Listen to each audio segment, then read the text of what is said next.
Ishte lëvizja Ervin Salianit që detyroi Sali Berishën të ishte maskën e dashnorit të lirisë së mediave dhe të shfaqej siç ka qenë është në të vërtetë armik i mediave që nuk i shërbejnë. Prej disa ditësh, në listën e mediave armike, Sali Berisha ka shtuar grupin mediatik në pronësi të Irfan Hysenbelliut, duke i quajtur grup mafioz, nga që TV News 24 dhe Balkan Web intervistuan Ervin Salianit dhe transmetuan kronika nga takimet e tij me demokratët në zona. Pas reagimit të stafit mediatik dhe disa organizatave të lirisë së mediave, kryetari i PD Sali Berisha e drodhi gjuhën, duke thënë se nuk janë mafioz gazetarët, por pronarët e mediave. Sali Berisha tha se pronarët e mediave janë mafiozët më të rrezikshëm kundër fjalës së lirë, sepse marrin leje për kulla, 10 milion euro tender për rrugë, kanë marrë pasuri publike, janë bërë koncesionar dhe investitor strategjik. Prej 3 dekadash i lidhur në interesa e favore me media që i bëjmë fresk dhe në konflikt personal me mediat kritike, Sali Berisha i njeh mirë marrëdhëniet e interesave shef pushtet, pronar mediash, disa të financuara, krijuara e fuqizuara prej tij si media klane mafioze. Gjërsa Sali Berisha i quajti mafioz pronarët e mediave, po bëjmë një pyetje.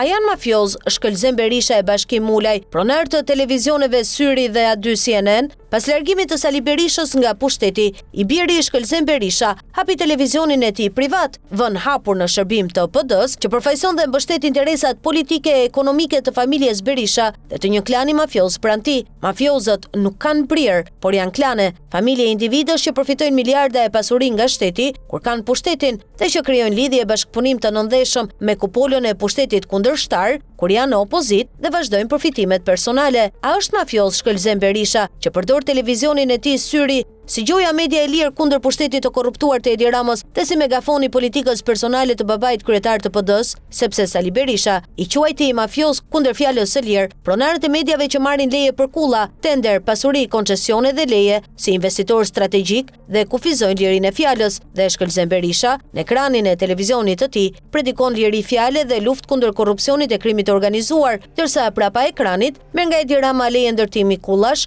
troje e toka për resorte, komplekse vilash dhe mban të forta lidhjet me grupet e krimit. Madje gjatë pushtetit të babait kryeministër, ka historinë e përfshirjes në grupin mafioz Çesdia, të PPP-s së ngjyrosjes së karburanteve, lotarisë kombëtare, biznesit të përgjakur në Gërdec, pazaret me tokat dhe leje të ndërtimit në Tiranë, Durrës e Bregdet, ortakërinë familjare me Rezar Taçi në Armo, në kullat e kompleksit Partizani dhe 10 firmat lavatriçe me Damir Fazliç.